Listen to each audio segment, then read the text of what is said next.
Proverbios es escrito especialmente para esta etapa de la vida, cuando los hijos se marchan de la casa a emprender sus propios caminos, a formar sus propios hogares.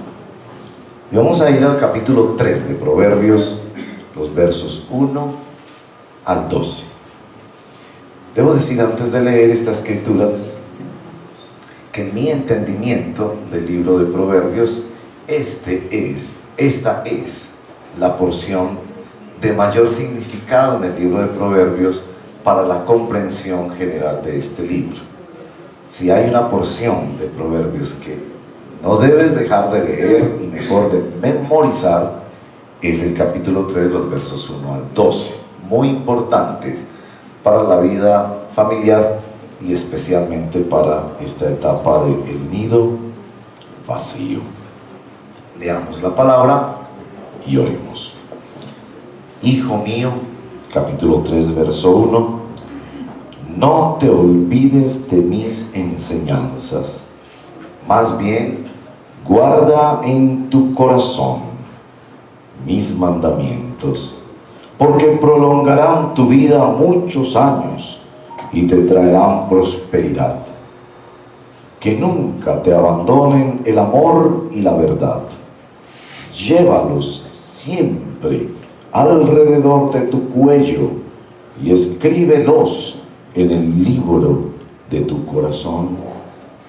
Contarás con el favor de Dios y tendrás buena fama entre la gente.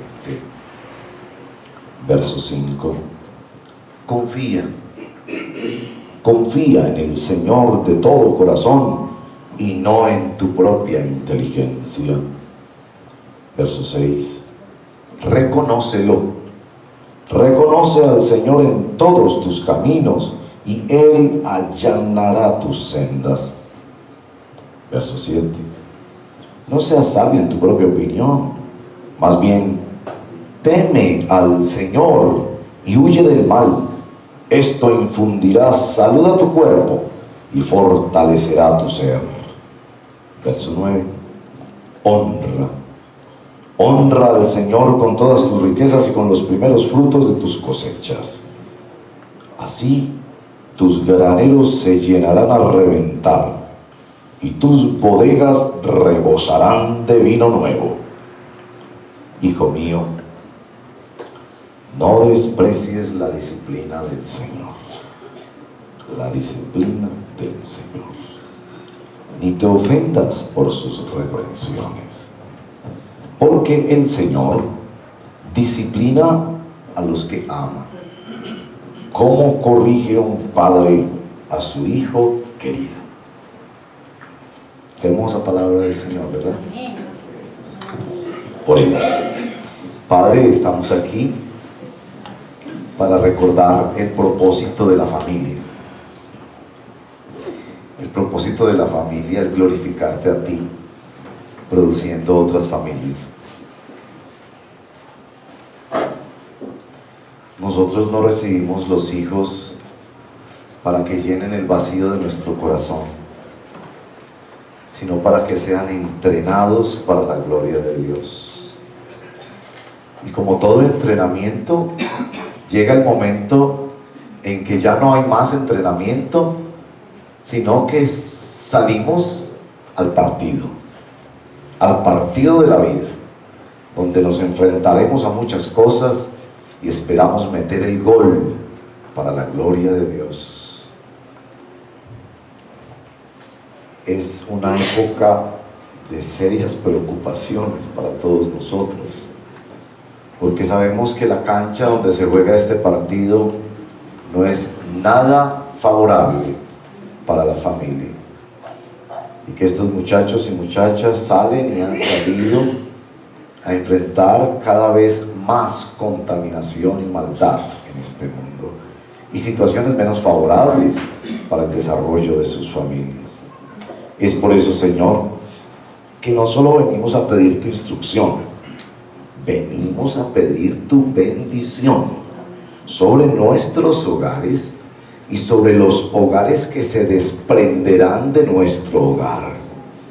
Tú dices, Padre amado, que la bendición será no solo sobre nosotros, sino sobre nuestros hijos y sobre los hijos de nuestros hijos, y que tu bendición trascenderá hasta 1000 generaciones, porque nuestros hogares serán que producen hogares, que producen hogares, que producen hogares para la gloria de Dios.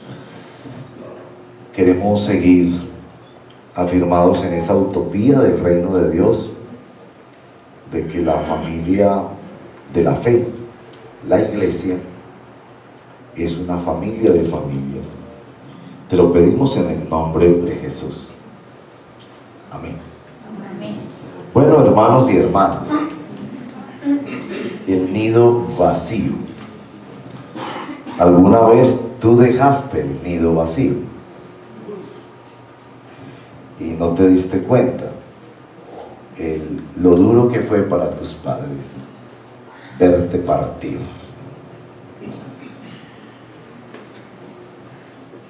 Y tus padres quizás tragaron saliva y no te dejaron saber lo doloroso que es pasar por ese cuarto y ver, como dice la canción, la cama vacía. Y uno imaginarse que llegará y lo encontrará y es que ya no vive aquí. Y nuestros padres no nos dijeron mucho de eso. Y un día a ustedes, que quizás ya lo han hecho, lo harán, les tocará también esa etapa. Entonces, estamos ante una etapa de la familia que es dura, pero también dichosa. Es una etapa de la vida que viene asistida por varios fenómenos. En los padres, dicen los sociólogos, se ocurren 3 fenómenos. El primero es que los padres, cuando los hijos se van, se vuelven más críticos entre ellos.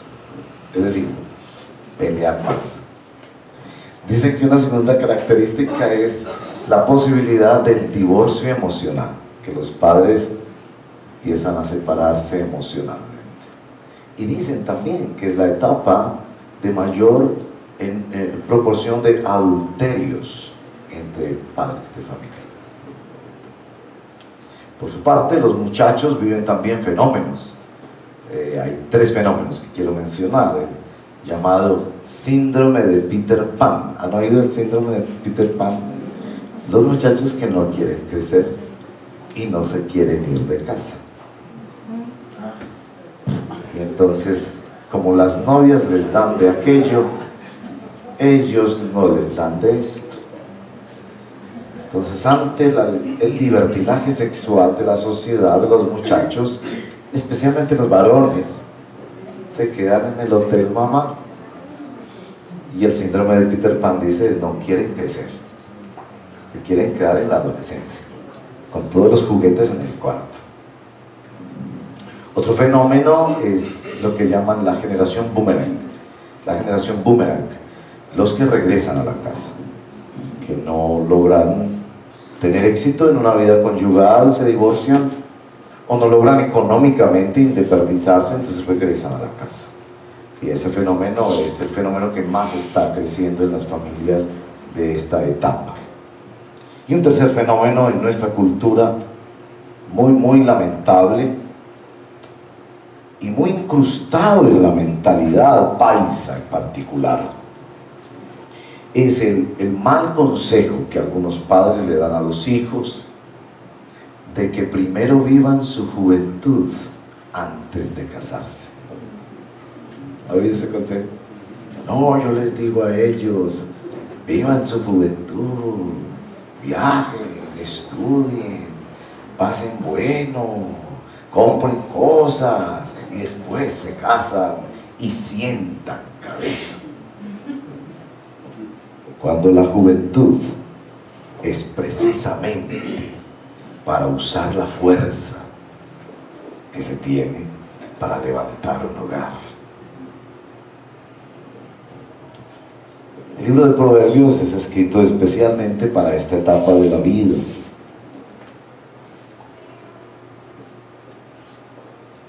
es un hecho que es una etapa de la vida con muchos desafíos. Desafíos de padres que se resisten a dejar ir a sus hijos. Y aquello de que en el hogar les hacemos nido y les damos alas, pareciera que se inclina más al nido que a las alas, porque muchas veces de manera impropia, a veces hasta manipuladora, los padres retienen a los hijos en la casa. Pero también se enfrenta al desafío de hijos que se resisten a salir de la casa. Así que para estos desafíos es muy importante recordar escrituras, por ejemplo, como el Salmo 127, donde visualizan al hijo en la metáfora de la flecha. Los hijos son como flechas. Oiga, ¿y para qué existe una flecha? Si no es para ser lanzada. Así que tanto para padres como para hijos, la palabra de Dios hoy nos viene en dos aspectos. El primero es que nuestro texto nos revela los principios con los cuales criamos a los hijos en la casa. Y lo segundo es lo que debe saber y ser un hijo antes de salir de casa. Y este texto es muy importante porque ustedes notarán que el texto comienza con ese ruego del hijo mío. La expresión hijo mío en Proverbios aparece 11 veces y es muy importante. Muy importante. Todos los discursos de la primera parte del libro de Proverbios empiezan con esa expresión, hijo mío. Y la forma en que está escrito es la forma del ruego. El padre le está rogando al hijo. ¿Por qué un padre le ruega al hijo? Porque ya ese hijo es adulto. Ya no le puede ordenar. Ya no le puede decir, hágame el favor y vaya a la iglesia. Hágame el favor y haga el devocional. Ya se pasó esa época en que se puede tomar decisiones por el hijo. Hágame el favor y no se ponga esa blusa. Ya no podemos, porque ya no tenemos esa autoridad sobre el hijo, por cuanto ya no es menor de edad.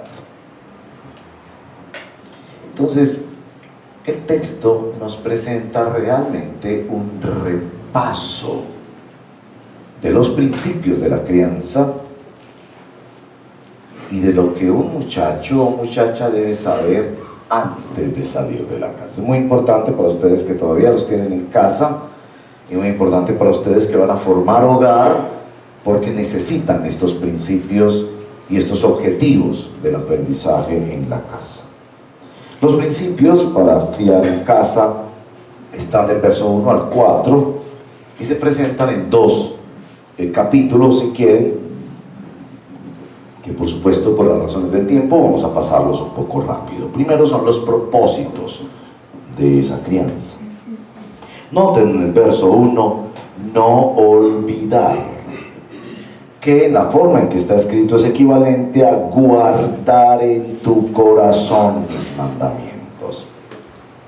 La palabra corazón ahí es muy importante porque la palabra corazón es el centro de las decisiones, la conducción de la vida, la conciencia, y es la palabra a la que apunta todo el libro de Proverbios. No olvides, guarda en tu corazón. Es decir, que en la familia construimos memorias para que esas memorias lleguen a estar en lo profundo del corazón.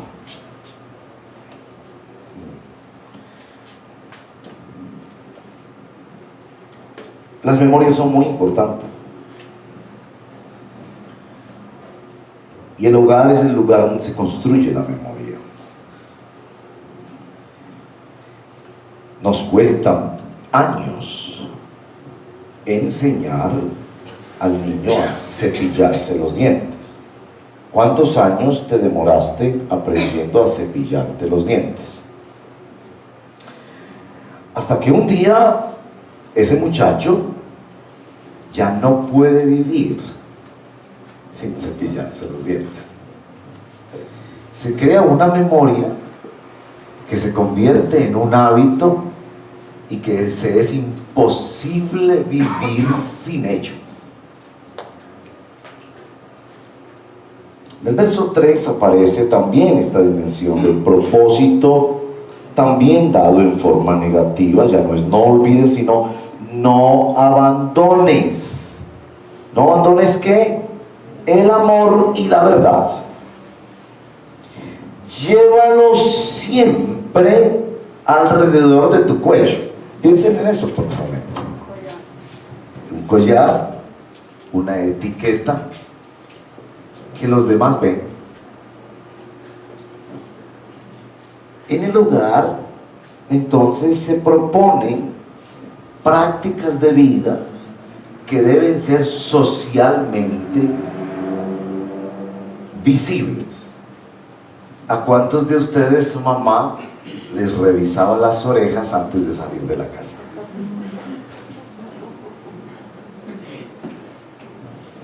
Porque se trata de que vas a salir y los demás verán. Ahora, el segundo componente del verso 3 es fundamental para entender el libro de Proverbios, porque toca este asunto del libro del corazón.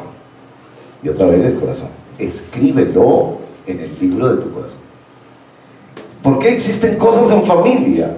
¿Por qué se desarrollan memorias y prácticas y hábitos en la familia para que finalmente se escriba en el corazón? Y este texto hace eco. Ustedes que han leído el libro de Deuteronomio, en el capítulo 6, el verso 6, la Shema de Israel, el Señor es tu Dios, el Señor uno es. Y estas cosas las escribirás en los dinteles, en las puertas, y las repetirás en la noche y en el camino. Y en el verso 6, y las escribirás en tu corazón. Entonces, los propósitos de la formación en casa es que estos muchachos no olviden, porque se lo han escrito en el corazón. Y que así como quienes salimos de casa y no somos capaces de que pase un día sin que nos cepillemos los dientes. ¿Cuántos de ustedes son capaces de pasar un día sin cepillarse los dientes? Es decir, que hasta si toca con el dedo y un poquito de jabón, pero uno se lava los dientes. ¿Por qué? Porque vienes de una casa donde te crearon esa memoria y te instalaron eso de una manera que tú no puedes vivir sin cepillarte los dientes. Ahora, hay cosas más importantes que cepillarse los dientes. ¿Estarían de acuerdo? Amén. ¿Qué tal orar y leer la palabra de Dios? ¿Qué tal invocar el nombre del Señor? ¿Qué tal no robarle nada a nadie? El propósito entonces de estos principios es que lleguen a estar instalados en el corazón. Y los versos 2 y 4 nos dan la segunda dimensión de estos principios, el de crianza en casa, que son los beneficios. Hemos de decirle a nuestros hijos que lo que estamos enseñándoles es por su bien. Mi amor, le decimos al pequeño, yo te enseño que te laves los dientes. Es que no te gusta. Hora ya de acostarse, vámonos a descansar, pero antes hay que lavarse y los dientes cepillar. Buenas noches. Buenas noches. Usted no se me acuesta sin lavarse los dientes. Y le decimos al niño, mi amor, es que así no vas a tener que ir al dentista, al odontólogo. ¿Te acuerdas del sonidito? Y él dice, no, yo no quiero eso. Por eso necesitamos lavarnos los dientes. Entonces le recordamos los beneficios. Verso 2 y 4, los beneficios. Verso 2, larga vida y prosperidad. ¿Cómo les parece ese beneficio? Por Dios. Larga vida y prosperidad. Esa expresión ¿Ustedes se acuerdan de dónde viene esa expresión? Éxodo capítulo 20 y Deuteronomio capítulo 5, los 10 mandamientos. Honra a tu padre y a tu madre para que te vaya bien y tengas esa expresión, larga vida en el Antiguo Testamento es muy importante. No solo habla de larga vida en lo cronológico, para que llegues a estar viejito, no. Habla de extenderse, que es una expresión muy importante también en el Antiguo Testamento, que implica ese mismo concepto de prosperidad, pero con cualidad. Se extiende, tiene una vida larga. Muchos hijos, por ejemplo, era clave en el Antiguo Testamento. En la sociedad agrícola tener muchos hijos era fundamental para la subsistencia de la familia. Larga vida era una vida que es aceptada y apreciada por muchas personas como un territorio que se extiende.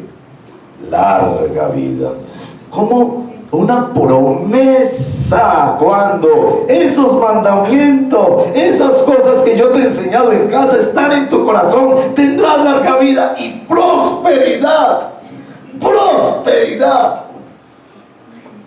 Miren que yo no soy un predicador de la prosperidad, pero yo creo en la prosperidad. Por ahí yo tengo unos amigos que dicen, usted no la predica, pero la practica. Es que yo sí creo, hermanos y hermanas, sinceramente, que el que le es fiel a Dios, que el que se cuida para Dios, le va bien.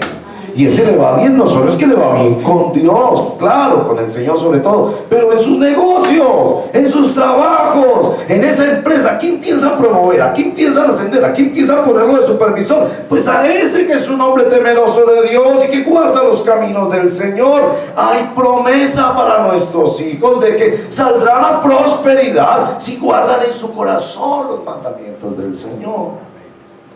Ahora el verso 4 es el más poderoso de todos, porque es la mayor bendición. Contarás con el favor. La palabra de algunas traducciones es gracia. Contarás con la gracia, el favor de Dios, y tendrás una buena reputación delante de otras personas. Este texto hace eco de dos textos de las Sagradas Escrituras. El primero es un eco directo, eso es comprobable, de la vida de Samuel. Lean la vida de Samuel. Es uno de los personajes más maravillosos del Antiguo Testamento. Hay dos libros de la Biblia que llevan su nombre, dividido la historia de Israel. Samuelito, que se crió en la iglesia, que su mamá se lo consagró al Señor, que se volvió el acólito del sacerdote Elí, y que la Biblia hace ese enorme contraste entre los hijos de Elí y este muchachito que era medio huérfano porque su papá no tenía una relación con él, y que la mamá lo dejó en el templo para que lo criaran en el templo. Samuelito. Y de Samuelito se dice, y crecía en gracia para con Dios y para con los hombres. Y ustedes se acuerdan de un texto del Nuevo Testamento que cita precisamente esa descripción de Samuel. Nuestro Señor Jesucristo. Lucas 5:52, 2:52. Lucas 2:52. El niño Jesús crecía. ¿En qué crecía? En conocimiento, en gracia y en estatura. Y esa expresión gracia para con Dios, gracia para con los hombres, es la misma que hay aquí. La mayor promesa es que te extenderás en gracia. ¿Qué es eso de gracia? Te extenderás en recibir el respaldo de Dios, aunque no lo merezcas. Porque eso de vivir uno para lo que merece es una cosa muy dura. Ese es el antievangelio. Pero vivir y crecer en la gracia es que Dios te va a llenar de favores y misericordias, que Dios te va a dar más de lo que necesitas, que Dios te va a acompañar, que Dios te va a ayudar, y no tienes que merecerlo. No tienes que pagar la cuenta. Solamente Dios te va a señalar y te va a tocar como una persona bendecida por Dios. Eso dicen los padres a los hijos. Y miren que el texto es muy claro al decir en el verso 1, mis mandamientos, porque los padres habían introducido tanto estos mandamientos en su familia que los llaman mis mandamientos. No porque ellos los habían escrito, Ellos no escribieron la Biblia. La Torá era lo que se enseñaba en los hogares de Israel, pero era la forma cuando usted le dice a sus amigos: esta es mi Biblia, esta es mi Biblia. Y tu amigo te dice: ay, que usted escribió una Biblia. No, no, no. Esta es mi Biblia porque yo me sometí a ella. Esta es mi Biblia porque me pertenece a mí, porque sus promesas son mías. Es mi Biblia, son mis mandamientos. Entonces, los principios de crianza en el hogar le recuerdan al muchacho a este punto los propósitos y los beneficios.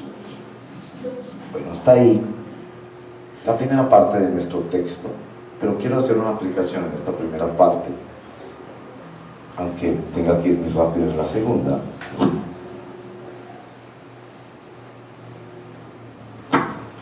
Los judíos desarrollaron una forma de educación que no se respaldaba en la educación pública.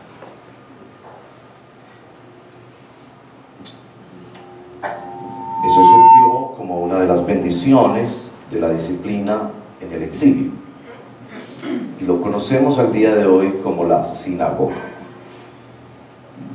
En la sinagoga los niños tenían una combinación de escuela e iglesia. En la sinagoga aprendían a leer con la palabra de Dios. En la sinagoga aprendían para vivir bajo la tutoría de un hombre o una mujer temerosos de Dios, señalados por la comunidad espiritual. Esta es la aplicación que yo quiero hacer, porque sabrán que yo soy un promotor de esto. Me refiero a lo que llaman en inglés la escuela en casa. Aquí en Colombia lo están llamando la educación virtual. Ya está legislada, ya es posible que tú no mandes los niños a la escuela, que los eduques tú mismo o tú misma en casa. En Estados Unidos es un movimiento grandísimo de millones de niños que están en lo que se llama en inglés homeschooling, escuela en la casa. Mi hermano menor ya está terminando el primer año de hacer esto. Su esposa no sale a trabajar, se dedica a los hijos, y con la ayuda del internet, la escuela en casa.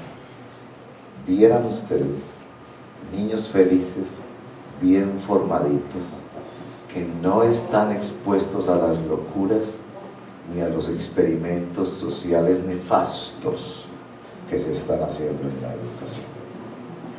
Ellos interactúan socialmente porque van a clases de natación, de patinaje, de fútbol, y son tutoreados por internet mediante profesores. En Colombia, la Universidad Católica del Norte es la que ofrece el currículum y el respaldo para esta forma de educación. No estoy diciendo que tú pecas si envías tu hijo a una escuela de las tradicionales, donde se juntan con niños y profesores pro-gay, etc. Yo no digo que es pecado enviarlos ahí. Mis hijos estudiaron por muchos años en ese sistema. Lo que yo contemplo es que si vamos a prepararnos para la gloria de Dios, debemos abrirnos a pensar que nosotros podemos llegar a ser una mezcla entre iglesia y escuela. Y que quizás tú no dejas tus niños solo en la casa, sino que te unes a otras familias cristianas, y bajo estos sistemas que el gobierno ya los ha legislado afortunadamente, crías a tus hijos y a tus hijas. Para algunos de ustedes el concepto es absolutamente nuevo, entonces tómense su tiempo para investigarlo en la internet y con amigos, pensar en eso. Y ustedes que piensan casarse y que son jóvenes todavía para formar hogares, piensen en eso. de todo nos hace pensar que la educación en Colombia seguirá por el despeñadero de la locura. Y vamos a tener que cuidar a nuestros hijos y volver a un modelo cultivado por los judíos que se llamó sinagoga. Hoy en día es el modelo que conocemos como escuela en casa. Esa es mi primera aplicación. Pero el texto no ha terminado, ¿se dan cuenta? Miren el verso 5. Lo que hace el verso 5 al 12 es un repaso. Se le repasa al muchacho que va a salir de la casa cuáles son las 5 cosas que debe aprender un hombre o una mujer antes de salir de casa. El resumen de los mandamientos a los que el papá se refiere, que no debe olvidar y debe escribir en el corazón. Son 5. Ustedes que son jóvenes, piensen si los han aprendido o no, y si les falta, entonces completen la lección. Ustedes que son padres, piensen si han instalado eso en el corazón de sus hijos, y si no, entonces completen la lección. Ustedes que son abuelos, piensen cómo van a favorecer esto dentro de sus casas, porque son 5 mandamientos que resumen los mandamientos de Dios. Que los padres dicen, esto debes saber antes de casa. El verso 5 al 12 son ese resumen. Los repaso con ustedes para que los identifiquen bien. Verso 5, confía en el Señor. Verso 6, reconoce al Señor en todos tus caminos. Verso 7, teme al Señor y huye del mal. Verso 9, honra al Señor con tus riquezas y con los primeros frutos de tus cosechas. Y verso 11 y 12 lo pone en negativo, no desprecies la disciplina del Señor. Esas son las 5 cosas que una persona debe saber antes de salir del nido. Las 5 cosas que los padres debemos preparar a los hijos antes de que salgan del nido. Voy a repasarlas rápidamente, porque cada una de ellas en el libro de Proverbios particularmente se expande. Primero, creer en Dios como una experiencia de conversión. Miren que el verso 5 habla de confiar en el Señor y no en tu propia inteligencia. No fabriques tu Dios, no fabriques tu Biblia, no fabriques tus ideas, no pienses, uy, es que yo creo. No. Sométete a Dios como una experiencia de conversión. Cree en el Señor Jesucristo y serás salvo tú y tu casa. La familia es el primer lugar de evangelización. No espere que la iglesia le evangelice a sus hijos, evangelícelos usted. Explíqueles que nosotros tenemos una naturaleza tendenciosa y que lo peor de nuestra naturaleza pecaminosa es confiar en nosotros, pensar que nosotros tenemos la razón, pensar que nosotros somos el centro del universo, que el mundo debería manejarse como nosotros creemos. Necesitamos, por el contrario, creer en el Señor y convertirnos a Él. Segundo, comprometerse con Dios en todas las prácticas de la vida. A esto se refiere, reconócelo en todos tus caminos. Cree en Dios, comprométete con Dios en todo lo que hagas.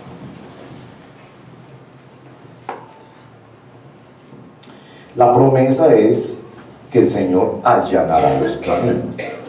Es decir, todo funciona mejor con el Señor. La sexualidad funciona mejor con el Señor. La economía funciona mejor con el Señor. El deporte funciona mejor cuando el Señor está presente y por delante. La salud funciona mejor con el Señor. Y en todas las cosas debemos, esto es lo que llamamos discipulado. Discipulado es aprender que todo lo que yo creo tiene una implicación en comprometerme con el Señor, que todo eso lo hago para la gloria del Señor. Creer en el Señor, comprometerse con el Señor. Tercero, conocer al Señor de tal forma que me aleje del mal. A esto se refiere con teme a Dios y huye del mal. una forma de conocer a Dios tan reverente y tan respetuosa que nos protege. La base misma de toda la sabiduría en el libro de Proverbios es esta forma de conocer a Dios. ¿Crees en Dios? Muéstrame por las cosas de las cuales tú huyes. Creer en el Señor, comprometerse con el Señor, conocer al Señor de tal forma que me aleje del mal.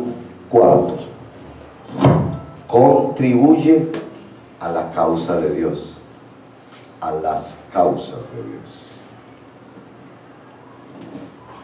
El cuarto resumen es: honra al Señor con tus riquezas y con los primeros frutos de tus cosechas. El muchacho habrá de aprender antes de salir de casa que él es un administrador de las cosas de Dios y que primero debe darle a Dios. ¿Le enseñas a tus hijos a diezmar? No esperes que eso lo aprendan cuando tengan 25 años.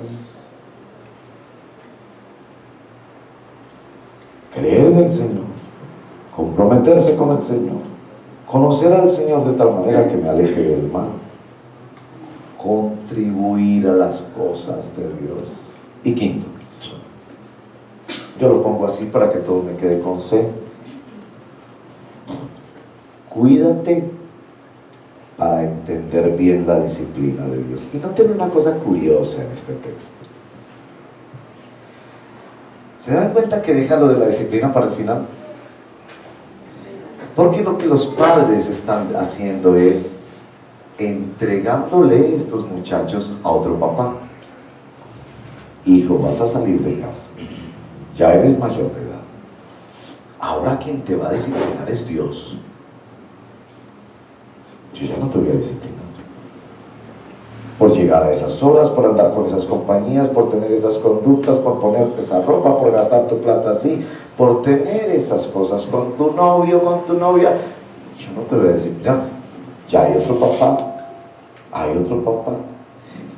Y esta es la que más se detiene, porque se da cuenta que hay una tendencia todavía de rebeldía ante la disciplina de papá.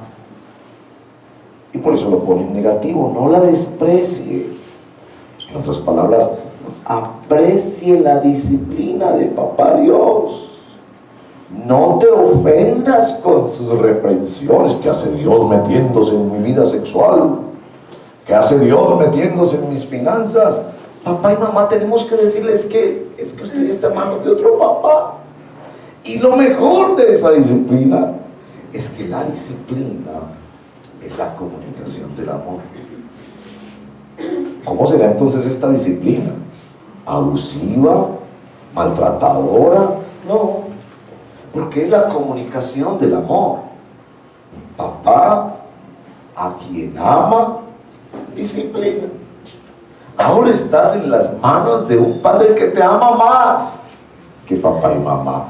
Ahora estás en manos de un padre que te ve más profundamente que papá y mamá. Ahora estás en las manos de un padre que te va a acompañar toda la vida y toda la eternidad más que papá y mamá. No desprecies cuando Él te trate y te corrija y te disciplina. Entonces, 5 cosas que debe aprender el joven antes de salir de casa: a creer en Dios como una experiencia de conversión, a comprometerse con Dios en todas las prácticas de la vida, a conocer al Señor de tal manera que lo aleje, lo haga huir del mal, a contribuirle a la causa de Dios en primer lugar. Y la promesa no la examinamos, pero qué promesa tan extraordinaria: sus gradeos hasta reventar, rebosar. Y en quinto lugar, a cuidarse para entender bien el trato de Dios a lo largo de la vida. ¿Se dan cuenta que comienza con la fe? Confiar en el Señor. Comienza con el hogar siendo el primer lugar de evangelización. se dan cuenta que termina en la casa del Padre. Entonces por eso quiero concluir con esto. El Evangelio es la historia de un papá que vivió el nido vacío. ¿Han escuchado esa frase? Dios tenía un solo hijo y lo envió de misionero. El nido vacío.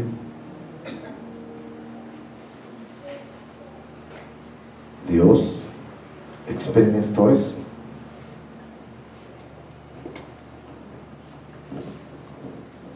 Y el hijo experimentó el desprendimiento de salir de casa.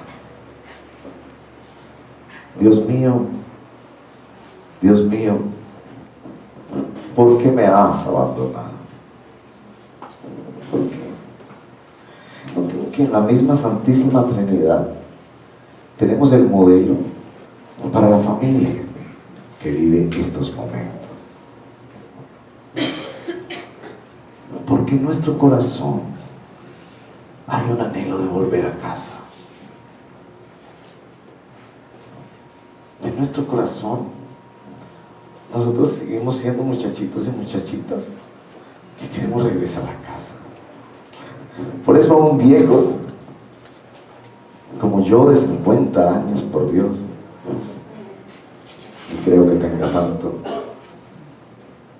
yo no pierdo ocasión para ir a que esa viejita me vuelva a hacer un arrocito, sopa de arroz y una carnita y unos frijolitos.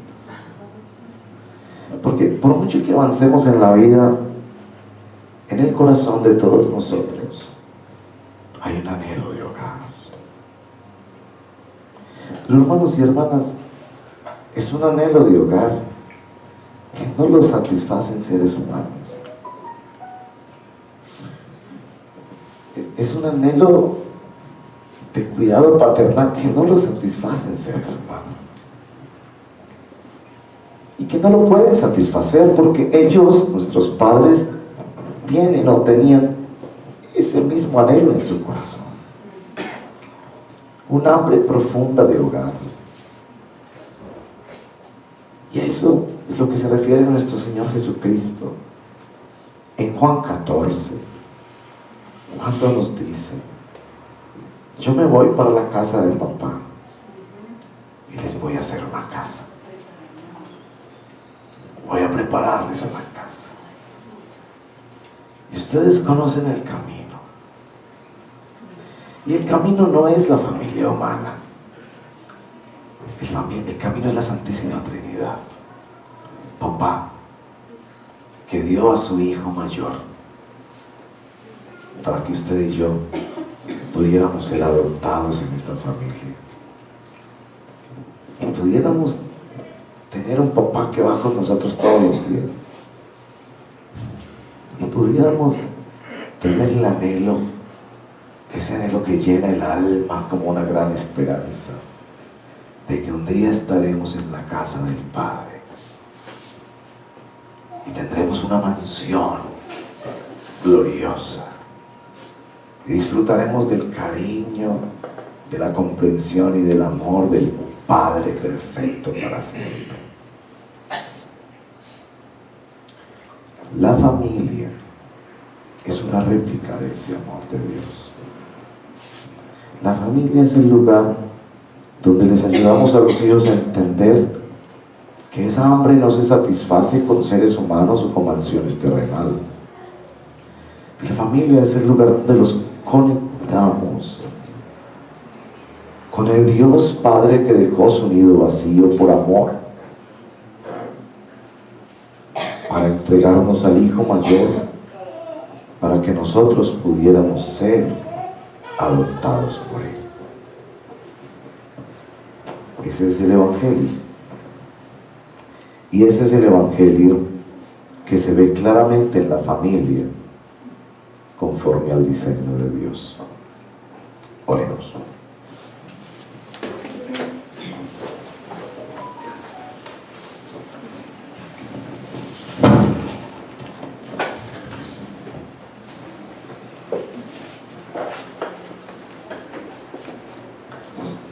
Padre, en el nombre de Jesús, oramos por padres y por hijos. Padres que necesitamos venir de nuevo al arrepentimiento y a la fe del Evangelio, a pedir que nos ayude, Señor, para cumplir con nuestra responsabilidad de formar a nuestros hijos para ti.